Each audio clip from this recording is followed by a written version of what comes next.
the crash.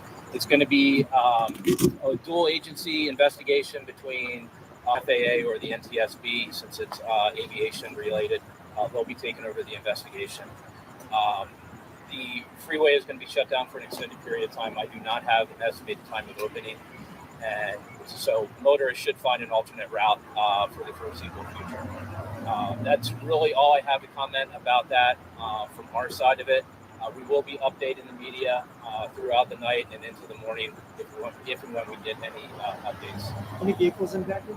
I do not have that information at this point. Do we know if this was a crash or were they trying to make an emergency landing? Do we have any idea? I don't have that information either. Sorry. As far as transports, Justin, I know you mentioned, can you speak to anything about victims and things like that? Yeah, so Justin Sylvia, JUSTIN-SYLVIA, Captain, Public Information Officer, Sacramento Fire. Our units were dispatched at 7:08 for a vehicle extrication assignment. That's one engine, one truck, and a battalion chief, as well as an ambulance. Further updates came in from multiple callers reporting a helicopter had crashed in the middle of Highway 50.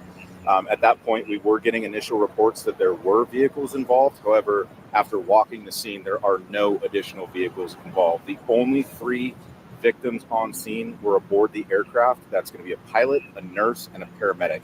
2 females and a male. They were transported to local hospitals. We could not overwhelm UC Davis with 3 critical patients all at once.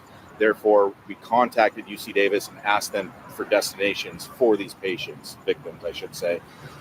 They were transported in critical condition. So that's kind of where we're at for the fire side of things. I would like to add that there was one victim that was trapped underneath the helicopter. We only had 1 engine on scene at that point. Others were trying to make access to the scene.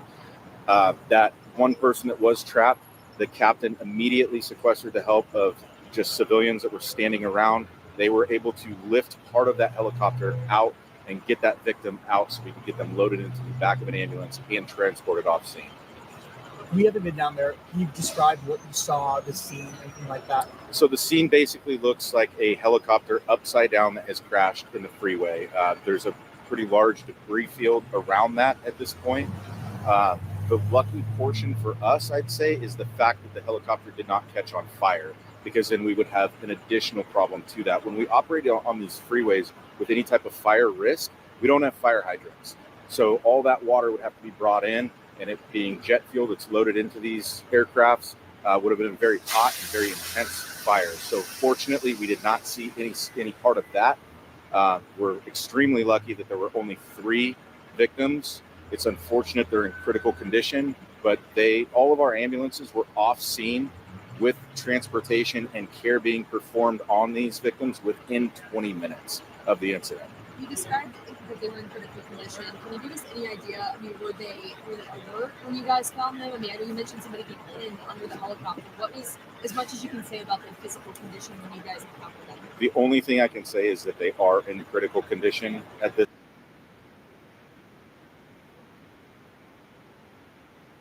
Hospitals to see what kind of condition they're currently in.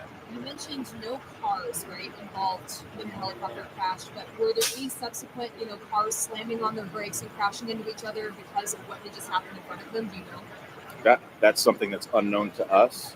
The only thing that we can say is when we get something of this magnitude, we really need to focus in on a victim count, because if we're starting to ask for 20 or 30 ambulances, those ambulances are going to be coming from quite a distance. So we really need to focus in on getting how many people are actually involved in this vehicle accident, or this, helicopter accident that could have caused vehicles.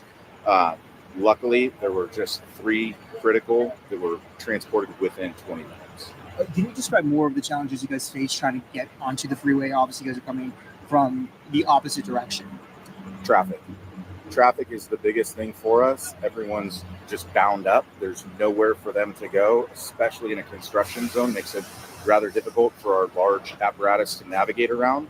But that's where we got to come up with these plans right away. So we ended up using the oncoming lanes getting on 59th Street to access that accident, because all traffic from there had ceased, and CHP was a huge help to us to stop all that traffic so our first responders could really get in there and start performing what they needed to do.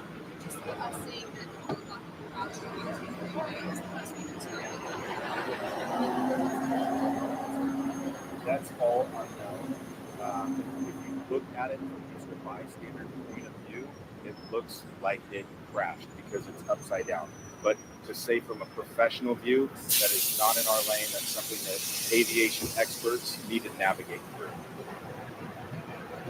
So federal officials are obviously reviewing this investigation. What's sort of the next step when you decide to clean this up or investigate? Are you able to speak to what the next steps now will look like? I can't speak to that. I can just speak to the fire side of the response and the medical transportation side. Yeah. So just go ahead and behind us and make sure that it's actually clear to go down there. Once you guys get down there, there's going to be I know. You're fine. Yeah, did that work for you? Follow us down. I'm just going to make sure that it's